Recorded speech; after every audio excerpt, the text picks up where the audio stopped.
On est dans Apocalypse 3, verset 3. Et garde et réponds-toi. Si tu ne veilles pas, je viendrai comme un voleur et tu ne sauras pas à quelle heure je viendrai sur toi. Est-ce qu'on a dit je viendrai sur vous? Tu es seul et puis on parle de toi. Il ne dit même pas le groupe chrétien, le centre chrétien d'enseignement biblique. Il ne dit même pas non, je vais venir sur toi et puis l'homme de Dieu. Il dit c'est sur toi je vais tomber. Vous savez ceux qui ont fait la rue là. Quand il est tombé sur toi, tu connais. Voilà, si tu n'as pas fait la rue, tu ne sais pas de quoi parler. Il dit si je tombe sur toi. Il dit je ne vais pas te dire à quelle heure. Continue. Je connais tes œuvres. Mais si je tombe sur toi, tu vas comprendre. Et le chrétien ne comprend pas pourquoi ces choses lui arrivent. Pourquoi des choses bizarres lui arrivent. Pourquoi des choses mauvaises lui arrivent. Le problème, c'est que ton positionnement devant le trône de gloire est bizarre. Tu refuses de servir l'Éternel. Tu refuses de servir Dieu. Tu as refusé l'appel de Dieu. Tu ne veilles pas. Tu joues les vivants alors que tu es mort. Morte. Cependant, tu as à Sardès quelques hommes qui n'ont pas souillé leurs vêtements. Ils marcheront avec moi en vêtements blancs parce qu'ils en sont dignes. Cependant, dans l'église de Dieu, il y a des gens qui n'ont pas souillé leurs vêtements. Dès que je suis arrivé d'Europe, la première chose que ma mère m'a dite, elle dit, ah, faut pas te souiller, hein. C'est la première phrase que ma mère m'a dite quand je suis arrivé d'Europe. Elle dit, faut pas te souiller à Abidjan. Parce que tu es chrétien, chrétienne, mais en réalité ton vêtement est souillé. Il est sale. Pourquoi il est sale? Mais parce que tu fais des choses qui souillent le vêtement.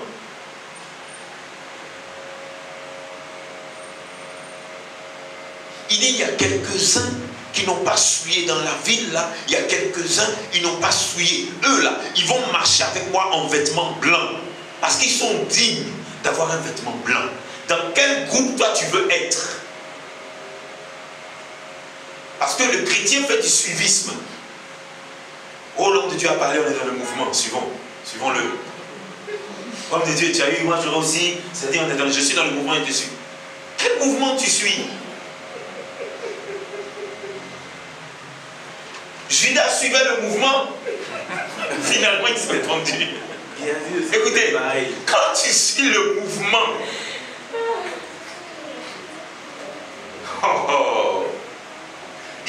Judas suivait le mouvement. Mais tu suis le mouvement, mais le mouvement lui-même, il va dévoiler la vérité de ta vie. Le mouvement, oh là là, Seigneur, merci Saint-Esprit. Le mouvement que tu es en train de suivre est un mouvement divin. C'est un mouvement de sainteté. C'est un mouvement de pureté. Pendant que tu es en train d'être faux, tu es en train d'être mauvais, tu es en train d'être obscur, et tu suis un mouvement divin qui est saint, le mouvement divin, il y a une vague divine qui va sortir du Saint-Esprit, qui va dévoiler qui tu es. C'est comme ça que Judas, on a dévoilé que c'est un meurtrier. On a marché longtemps avec des sorciers. On a levé avec. Hey. Et puis un matin, hein? Le masque, tu as mis où? Ça dit, tu as levé jusqu'à. Et puis un soir, elle enlève le masque comme ça. C'est qui? D'après une européenne. Sors du corps de mon mari, c'est qui? Mais c'était un suiveur qui avait mis un masque. Et Jésus-Christ appelle ça des hypocrites. Et la définition de hypocrite, c'est quelqu'un qui joue du théâtre. C'est quelqu'un qui joue du théâtre. Et Judas mentait, et Judas aimait l'argent. Et à cause de l'argent, il a vendu son frère, le Christ. Après l'avoir vendu, dévoilé par Dupin. Il y en a un moyen enquête policière, tout ça. Toi, c'est Dupin qui t'a dévoilé. Normalement, pour attraper un malfaiteur, on mène des enquêtes, on mène des investigations. Regardez le mot même. On dit on va faire une investigation. C'est-à-dire qu'il y aura des tactiques, des stratégies pour toi. Du pain. On dit celui, quand je vais mettre le pain dans l'eau, celui qui va mettre le pain, c'est lui qui est. Lui aussi, il met son pain. Et on dit regardez, c'est lui dans le meurtrier. Du pain. On t'a dévoilé avec du pain. Et c'est comme ça que de nombreux chrétiens ont gâté leur nom à cause de du pain.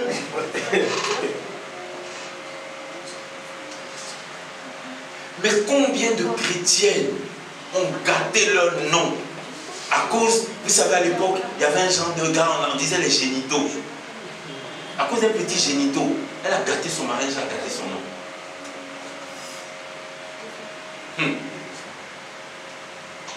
Il dit, il y en a qui auront des vêtements blancs parce qu'ils n'ont pas souillé.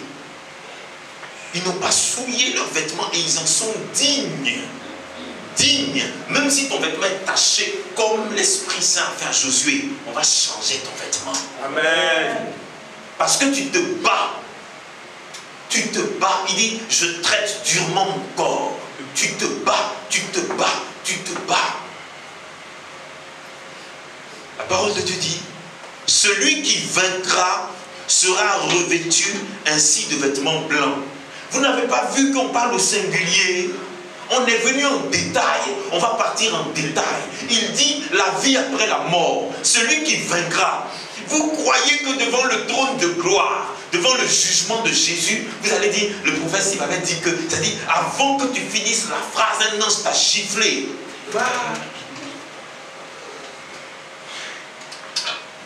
Et vous savez, chacun d'entre nous a connu au moins une seule fois dans sa vie le genre de gifle où tu entends des échos.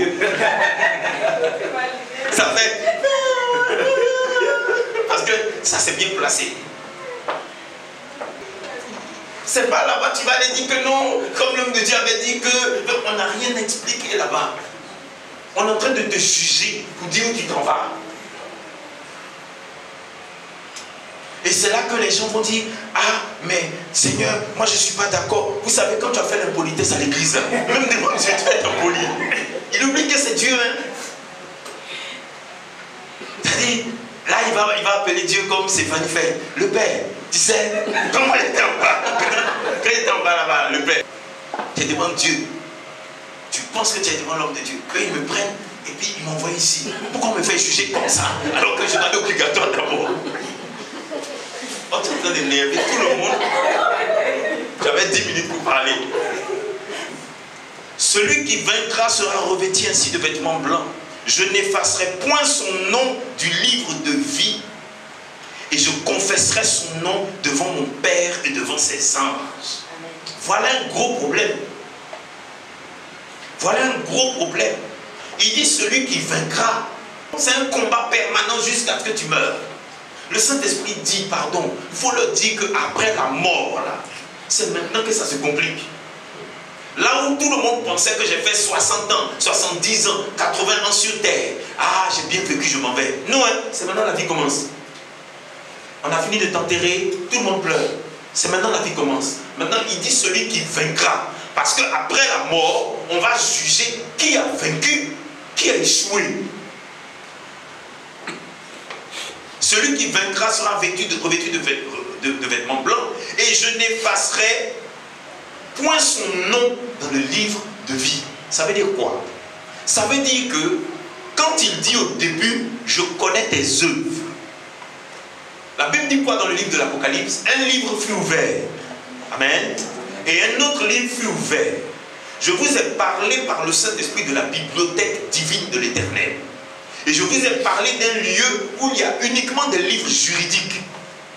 Et Satan et ses démons, eux, ils attaquent et ils font des choses uniquement selon le juridique. Uniquement. Tout ce qu'il fait, il y a une permission derrière. Maintenant, la permission, il peut l'obtenir de manière stratégique. Et Jésus dit que dans ces livres-là, il y a un livre où chacun d'entre nous, on met son nom. Tu fais quelque chose, on efface. Tu fais quelque chose, on remet. Tu fais, on efface. Effacer, écrit. Effacer, écrit. Effacer, écrit. Effacer, écrit. Effacer, boum, camion t'a cogné, on n'a pas écrit. Justement en enfer. Là, c'est gâté. Parce que dans ta vie, tu passais le temps. On écrit, on efface. On écrit, on efface. On écrit, on efface. Beaucoup de chrétiens dans l'église protestante, dans l'église évangélique, ils font les mêmes choses là. Ils pêchent lundi, ils disent pardon le soir. Mardi matin, ils pêchent, pardon le soir. Mercredi matin, péché, et vois-tu la cognée, il n'y a pas eu le soir, tu dis pardon. C'est à midi on l'a cogné. C'est à midi on l'a cogné. J'ai écouté un témoignage. La corniche là, une grande sorcière de Côte d'Ivoire, elle dit tous les bus qui tombent, c'est elle qui fait tomber. On dit non, ce soir, il ne faut pas que Mireille demande pardon. Ils sont vaincus au nom de Jésus. Amen. Il dit, bats-toi. Jésus là, il est assis à la droite de Dieu. Tu fais quelque chose, il parle. Tu fais quelque chose, il parle. Il dit, non papa, attends. Non papa, comme Abraham a fait pour Sodome et Gomorrhe. C'est comme ça qu'il manage ton cas. C'est comme ça que, comme Abraham, parce que Abraham est un type aussi de Christ. Abraham est un prophète. C'est un représentant de l'Éternel. Abraham manageait. Comme il avait l'esprit, il y avait l'amour divin en lui. Il a managé jusqu'à... Il dit, Seigneur, et si là-bas, là, il y a un croyant? Dieu a accepté un. Il dit, alors on va voir. Dès que Dieu est arrivé, il y a un qui dit, ah, lui là, prenez-le, on va le prendre par derrière. Dieu n'a pas eu le temps de chercher et trouver le un. Aussitôt ils sont arrivés, ils sont tombés sur des homosexuels. Dieu dit, Lot, courez, viens brûler. Dieu n'a pas dit, le un dont Abraham parlait, je vais chercher. Non. Il dit, courez. Lot, tu es le seul que je peux sauver là. Courez.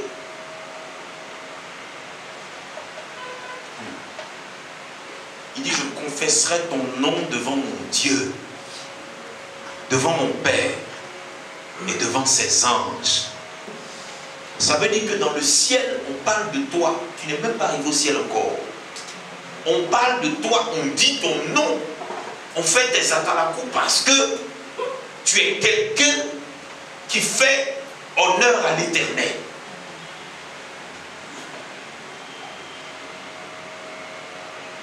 Le Saint-Esprit dit à mon peuple pardon, qu'ils prennent conscience de leur vie après la mort. Il dit que celui qui a des oreilles entende ce que l'Esprit dit aux églises, pas aux païens. Amen. Amen. Aux églises, pas aux païens. Maintenant, il dit, s'il vous plaît, je connais vos œuvres et vos œuvres ont un problème devant l'Éternel. Un de mes fils spirituels me dit un jour,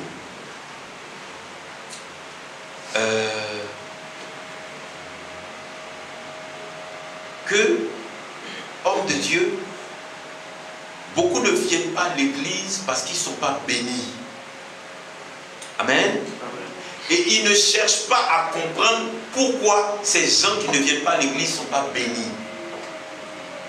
Et de nombreux chrétiennes viennent à l'église parce qu'il faut du suivisme et ils ne sont pas bénis parce qu'ils refusent de fonctionner, de marcher selon la parole biblique, la parole de l'Éternel. Et quand ils viennent voir l'homme de Dieu en consultation pour prendre des conseils, ils refusent les conseils de l'homme de Dieu qui ne les arrange pas. Et ils ne remarquent même pas que l'homme de Dieu est béni, il continue d'être béni. Mais pourquoi lui il est béni et pas toi? Mais parce que tout simplement, il y a des règles que lui, il respecte. Il respecte. Et toi, tu ne les respectes pas. Regardez les 10 commandements. Le Saint-Esprit dit à la fin d'honorer le sabbat. Tu ne peux pas parler de ça pendant 5 ans. Et quand j'appelle mes fils et mes filles, je dis, ah, pourquoi je ne t'ai pas vu dimanche? Il dit, il n'y a rien, j'étais à la maison. Mais pourquoi Pourquoi après on s'énerve contre moi sous prétexte que la personne ne vient plus parce qu'elle n'est pas bénie? Qu'elle aille où elle veut. Dieu dit, marche selon ma parole, je veux t'élever. Marche selon ma parole, je veux te bénir. Marche selon ma parole, je veux te multiplier.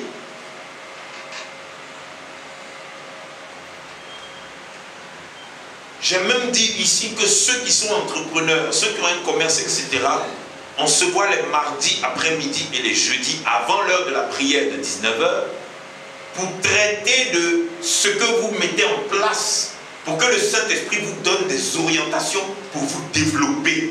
Ça, c'est pas l'évangile. C'est pas pour ça que Dieu m'a appelé. Mais comme le Saint-Esprit m'a donné une sagesse et une intelligence, je dis, ok, voici comment on va faire. Et même dans ça, il y a des gens qui refusent de marcher selon les conseils de Dieu. Et quand ils se crachent comme un avion qui tombe du ciel, ils se fâchent. Mais à un moment donné, il faut te revoir. Jésus-Christ dit, je connais tes œuvres et je sais que tu passes pour être vivant mais tu es mort. Vous pouvez marcher avec un sorcier et une sorcière pendant 30 ans sans que Dieu, le Saint-Esprit, te dise que cette personne-là c'est une sorcière. Et vous pouvez marcher avec un sorcier et une sorcière pendant 30 ans et puis le Saint-Esprit t'a dit que la personne est sorcière, mais il te dit ne dis rien et ne fais rien. Et donc le sorcier est là avec toi et puis il pense que tu ne sais pas. Et il y a des gens aussi qui ne savent pas où commence la sorcellerie, alors que Jésus a dit ça. Il dit la sorcellerie commence dans ce que tu dis.